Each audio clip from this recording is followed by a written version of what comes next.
Chapter 2 Buckets and Spectacles. Rainey, alone in the room now, was trying to make sense of what had happened. Why hadn't Rhonda Kazimbo's name been called? Was it because she cheated? Did she have the wrong answers after all? And where did she get those answers from in the first place? It was all very mysterious, and not the least bit intriguing about was Rhonda's behavior when she was dismissed along with the others. Well, best of luck, kid, she chirped, playfully mussing his hair and scudding from the room in her cloud dress, apparently not the slightest bit confused or disappointed that she hadn't passed. Rainey's musings were interrupted by the pencil woman poking her head in through the doorway. We finally got rid of the other children, Reynard. Had to give them some consolation, donuts and hugs and whatnot. Only a few more minutes to wait now. She was already withdrawing again when Rainey called after her.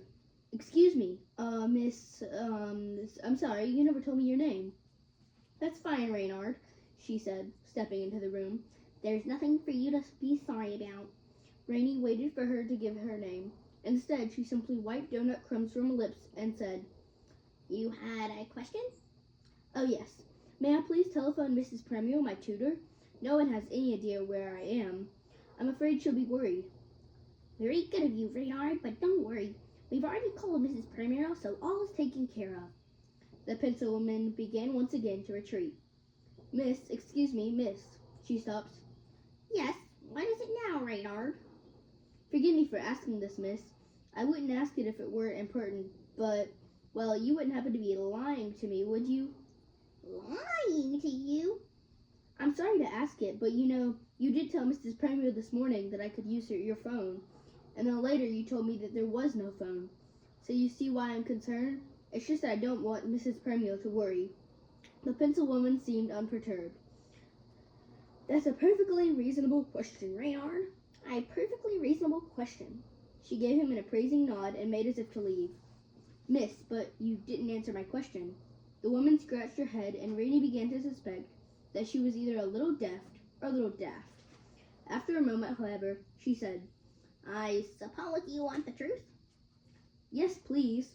The truth is, I haven't called Mrs. Premio, but I will do so immediately. In fact, I was about to call her when you asked me if I had called her. Does this satisfy you? Rainey hardly knew what to say. He didn't wish to offend the woman, but he could hardly trust her now, and it was more important to know that Mrs. Premio's mind was at ease. I'm sorry, miss, but may I please just call her myself? It'll only take a minute. The pencil woman smiled. When she spoke this time, her voice was quite gentle, and she looked Rainey in the eyes. You are very good to be so concerned about Mrs. Premio. What would you say if I told you that I have, in fact, called her already? No, don't answer that. You won't believe me. How about this? I'll relay her message to you. Do you see now that you didn't need luck? I'm glad you wore matching socks. And this is what she told me to tell you.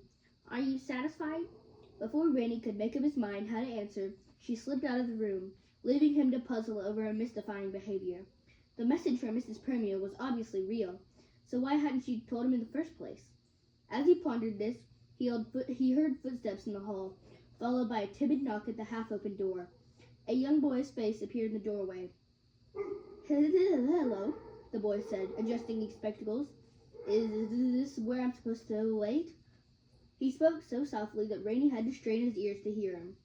I have no idea, but it's where I'm supposed to wait, though, so maybe it is. You're welcome to join me if you like. I'm Rainey Muldoon. Oh, said the boy uncertainly. My name is Sticky Washington. I was just wondering if this is the right place. The yellow lady told me to come down the hall and sit with someone named Reynard. That's me, Rainey said. People call me Rainey for short. He put out his hand, and after a moment's hesitation, Sticky Washington came and shook it. Sticky was a notably skinny boy, which Rainey suspected was how he got his nickname. He was as thin as a stick, with light brown skin the very color of the tea that Mrs. Premio made each morning. He had big, nervous eyes like a horse's, and for some reason, a perfectly smooth, bald head.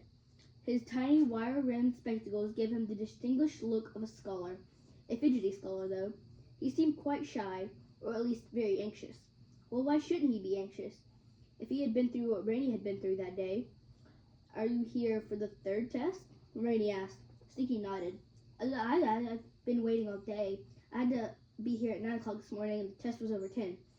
Since I've just been sitting around in an empty room. Luckily, I had a pear with me, or I might have starved. I think all the other children got donuts. Why didn't we get donuts? I wondered the same thing. Were you the only